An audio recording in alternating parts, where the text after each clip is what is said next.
Kapit mga iga, nakamba ang dagdag singil sa kuryente ngayong Abril. Ay sa Meralco, posibleng may pagtaas sa ipapataw na generation charge.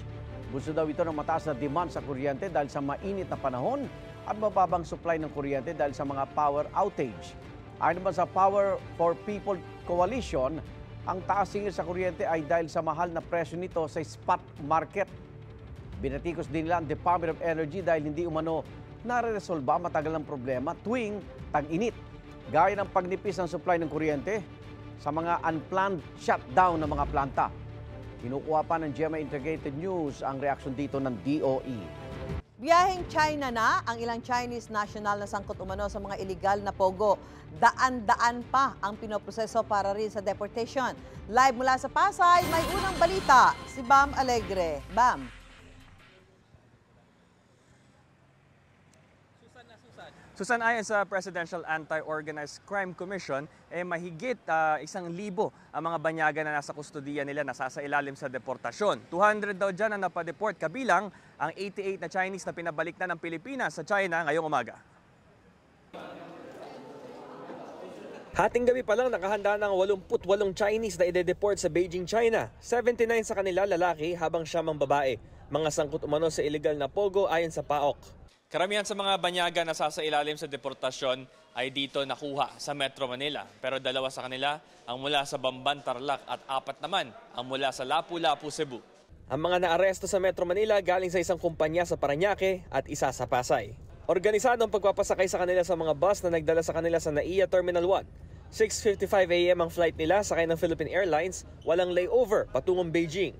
Sa paliparan, naghintay ang ilang nobya, asawa at partner ng ilan sa mga deportee. Iba mabait naman kasi nakakasalamuha namin, mga kaibigan ng asawa ko, mabait naman sila. Hindi naman lahat masama porket na nagtatrabaho sila sa Pogo. Masama na. Yung iba kasi mabait naman Tsaka marunong makisama sa mga Pilipino. Ayon sa PAOK, may 45 days quarantine ang mga deportee sa mainland China. Kasabay nito, ipoproseso sila roon kung ano ang mga krimen nila na nilabag nila sa ibang bansa.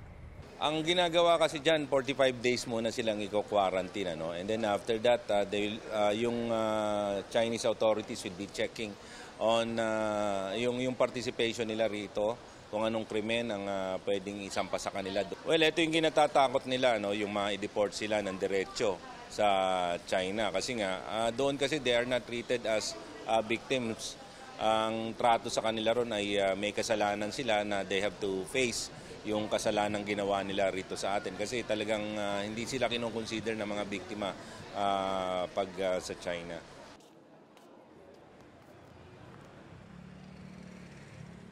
Susan, sitwasyon naman dito sa NAIA Terminal 1 lalo at malapit na ang Holy Week. Madaling araw pa lang, abala na itong paliparan. Marami nang dumating na mga pasahero. Marami na rin yung mga nakaalis, lalo yung mga serye ng mga morning flights. Pero gayon man, ito pa rin yung mga tao sa dito sa may waiting area, marami pa rin, at pati yung mga well-wishers. At nananatili pa rin mahigpit ang seguridad sa NAIA Terminal 1. Ito ang unang balita, Bam Alegre para sa GMA Integrated News. Bantay biyahe pa rin tayo. Balikan natin ang sitwasyon sa Manila Northport Passenger Terminal kung saan may mga bumabiyahe na para makasama ang kanilang pamilya sa probinsya sa Semana Santa.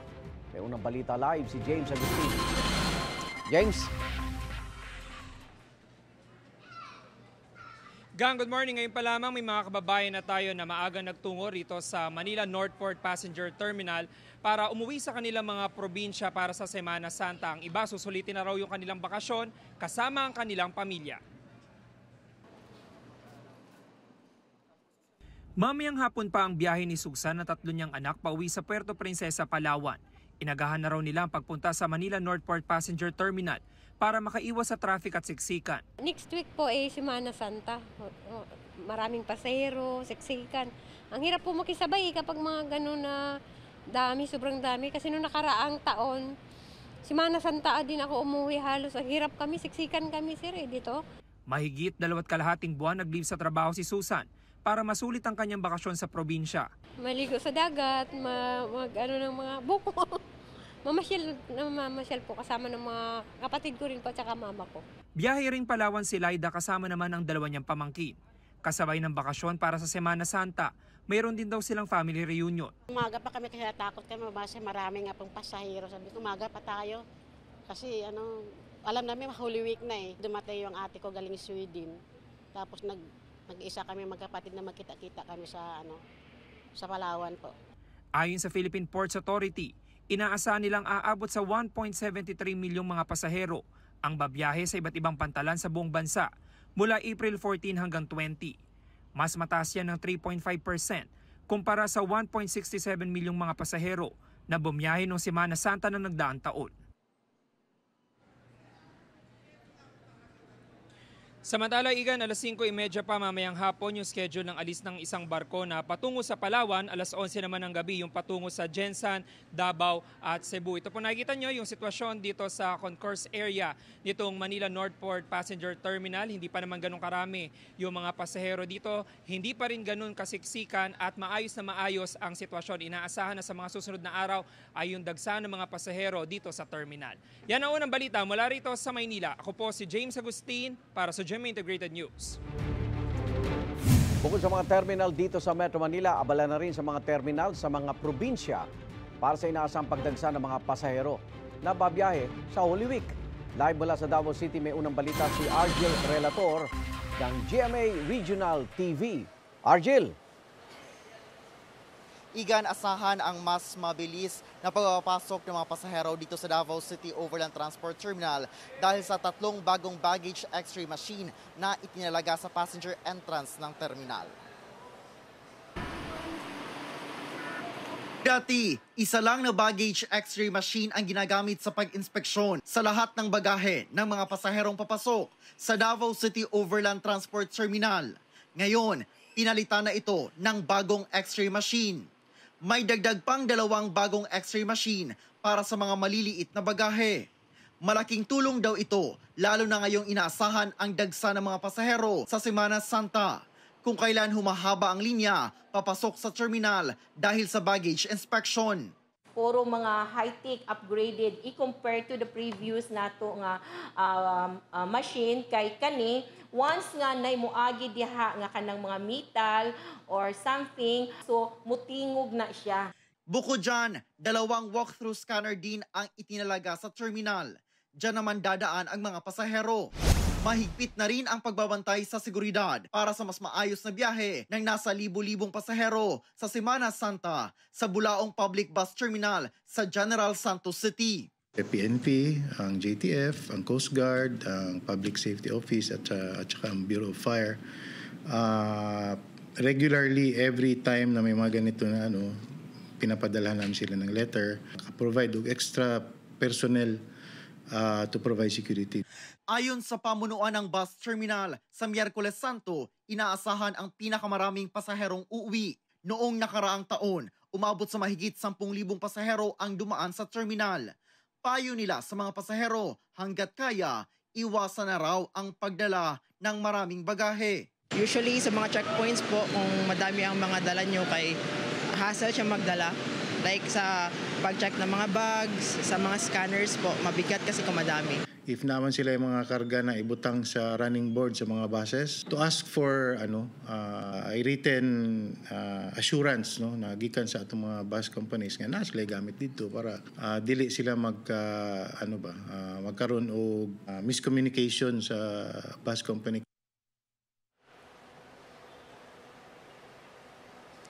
Igan, ayon sa pamunuan ng Davao City Overland Transport Terminal, inaasahang aabot sa 50,000 mga pasahero ang biyaheng probinsya bawat araw simula ngayong weekend. Yan ang latest mula rito sa Davao City. Igan. Maraming salamat, Argel Relator ng GMA Regional TV. Balikan natin sitwasyon ng mga pasahero sa Parañaque Integrated Terminal Exchange kung saan may ilang pasahero na hindi pinasakay dahil sa dami ng bagahe. May unang balita live si Jomer Apresto. Jomer. Igan, good morning. Base sa pinakahuling datos, aabot na sa halos 10,000 pasahero ang naitala ngayong umaga dito sa Parañaque Integrated Terminal Exchange o PITX. Karamihan sa kanila ay maagang uuwi ng mga lalawigan ilang araw bago ang Holy Week. Madilim pa lang, marami na mga pasahero na nag-aabang ng biyahe rito sa Parañaque Integrated Terminal Exchange o PITX. Isa sa mga pasahero ang 53 years old na si Nanay Prima na galing ng Cavite. Aniya, Kahapon pa sana ng hapon ang biyahe niya pauwi sa Davao pero hindi raw siya pinasakay ng bus. Kahapon sana yung ko alis papuntang Davao mga 2 p.m.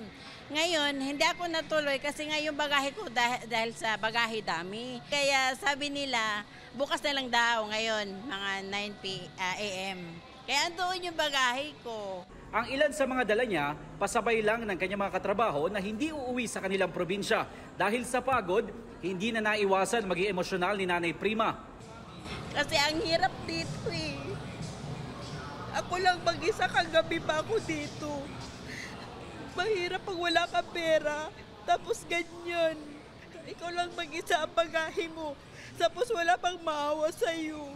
Sana naman dito sa Petex may maawa sa akin na mamaya makaalis na rin ako. Ang magkakaanak naman na senior citizen na sina Nanay Marieta at Merly, kagabi pa dumating ng PITX, papunta sila sa Occidental Mindoro para bisitahin ang kanilang mga kamag-anak doon. Pero inakala nila na makakasakay agad sila kagabi dahil ganitong oras din naman daw sila umalis noong nakarang taon. Akala namin may biyahe ng gabi. Oo. Galing kami ng Buendia eh. Hassle nga. Pawis na pawis kami. Sa pahayag ng PITX, inaasahan nila na aabot sa 2.5 milyon ang mga pasahero hanggang April 23. Nakahanda na silang mag-deploy ng mga karagdagang bus. Gayun din ang mga security personnel para masiguro ang kaligtasan ng mga pasahero sa terminal. Magkakaroon din ng random inspection sa mga bus at screening sa mga driver ang Land Transportation Office o LTO.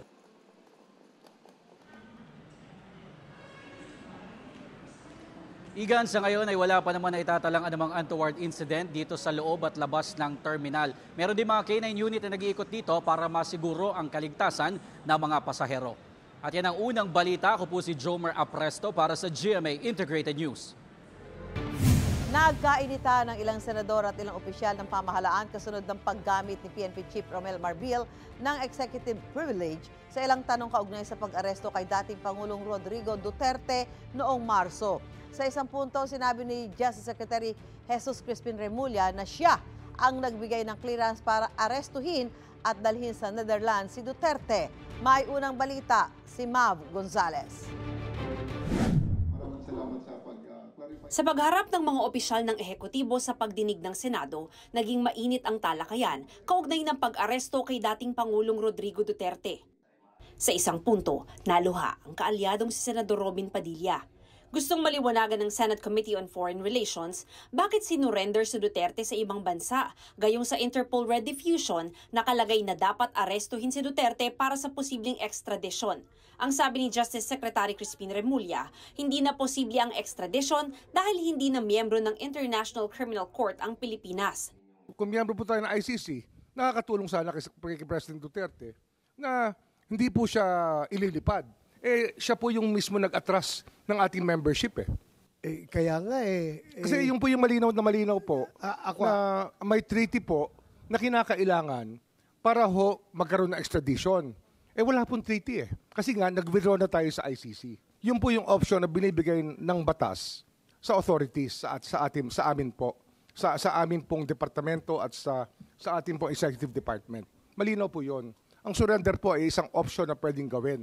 Question din ni Committee Chair Senador Amy Marcos ang mga pinirmahang dokumento ni Ambassador Marcos Lacanilaw, ang representative ng Interpol Manila, nakasama ni dating Pangulong Duterte mula sa airport hanggang sa The Hague. Nakalagay kasi sa form na sinagutan ni Lacanilaw na hindi niya alam kung humarap sa Competent National Judicial Authority ang inaresto. Alam mo, mula nung dumating na talaga naman hindi pinayagan makita yung abogado, hindi pinayagan pumunta sa Pilipinong husgado, hindi pinayagan lumabas. Bakit mo sinasabing do not know? Nandun ka, nakababad ka, hanggang sa Hague, nandun ka Yun ho kasing certification, yung details, nandun po sa DOJ certification. Yun ho yung inaantay ko that time. Pag sinabi mong di mo alam, you are lying.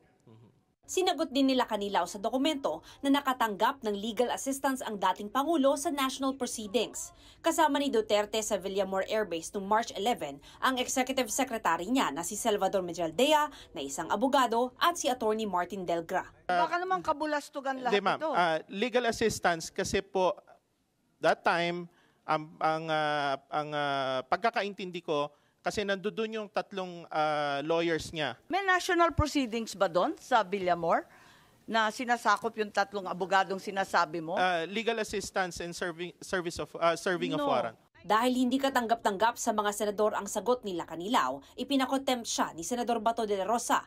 Paliwanag ng Justice Secretary, ang sinagutang form ay para sa extradition. This is an extradition form, kaya ang mga tanong po dyan is for extradition, not for surrender. The representative of the Philippine government should not just sign.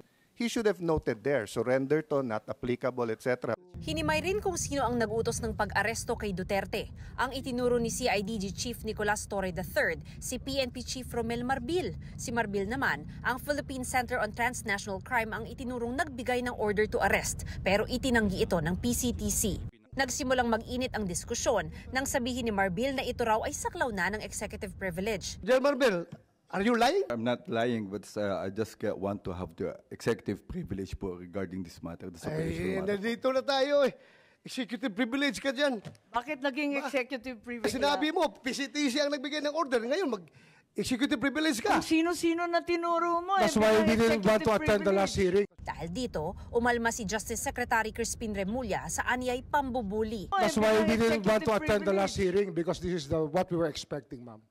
We didn't want to be bullied into a position. No, we're not bullying you, sir. We're not I bullying think you, sir. We're not bullying you, sir. You're trying to make people admit something that they will not admit. And No, executive we're privilege is a trying to valid derive excuse information. not to answer any Secretary question. President Remulla. Duterte is already at The Hague. We're asking kung sino nagpadala doon sa kanya. Sino Yun ang tanong natin. We're trying to understand every step of As the I said, way. Inako na ni Remulla na siya ang nagbigay ng clearance at basihan sa batas para arestuhin si Duterte. as I said earlier, everything was cleared with the DOJ. We are not bullying you, sir. Ha? We want the truth. That's why if we try to make a person admit something that should not be admitted, it means that there is something more to it, which is the clearance given by the DOJ was probably the most important part of it, to serve the warrant of arrest and to surrender the person under the law. Si Senador Bongo naman, pinuntirya si Torre dahil pinilit daw ilipad si Duterte pa Netherlands kahit hindi maganda ang kalusugan. Nung nasa Villamor pa lang po, si dating Pangulong Duterte, mataas yung blood sugar niya. And he is due for check-up po. May doktor siyang sarili galing sa sa Cardinal Santos. Babae po yun. Siya po ay doktor ni PRRD. Bago maglanding aeroplano ni President Duterte, he himself was the one who made a video. Pinadala niya sa anak niya, pinost ni Kitty. Sinasabi niyang okay siya. Ito ang unang balita. Mav Gonzalez para sa GMA Integrated News. Sa isang pahayag kagabi, sinabi ni Senador Amy Marcos, ang chairperson ng Committee on Foreign Relations, pinakawalan na si Special Envoy on Transnational Crime Marcos Lacanilao. Hindi raw pinirmahan ni Senate President Chis Escudero ang contempt order laban sa kanya at iniutos ang pagpapakawala kay Lacanilao. Ikinadismaya ito ni Senador Marcos dahil isaan niya itong terrible precedent.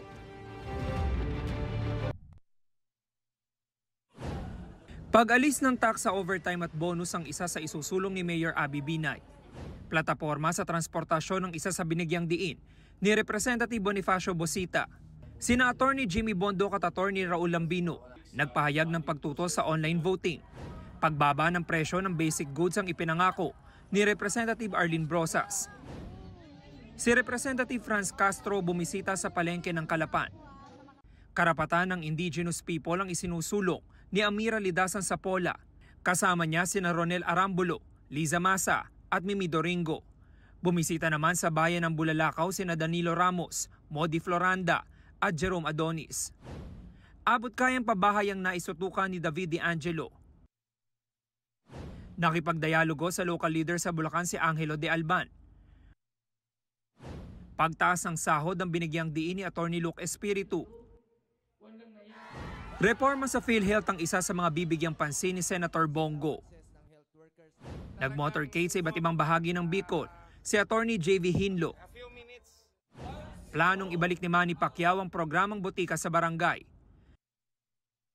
Libreng almusal program para sa kabataan ang isinusulong ni Kiko Pangilinan. Pagpapalakas ng maritime defense ang ipinaglalaban ni Ariel Querubin. Nangampanya si Ben Tulfo sa Zamboanga del Sur. Suporta sa mga magsasaka at mangingisda ang idiniin ni Benhur Abalos. Libre at dekalidad na health services ang isang advokasya ni Nars Alin Andamo. Benepisyo para sa barangay health workers sa Tanod ang isinulong ni Bam Aquino. Patuloy naming sinusundan ang kampanya ng mga tumatakbong senador sa eleksyon 2025. Ito ang unang balita. James Agustin para sa GMA Integrated News. Kapuso, mauna ka sa mga balita. Panoorin ang unang balita sa unang hirit at iba pang award-winning newscast sa youtube.com/GMA News. I-click lang ang subscribe button. Sa mga kapuso naman abroad, maaari kami masubaybayan sa GMA Pinoy TV at www.gmanews.tv.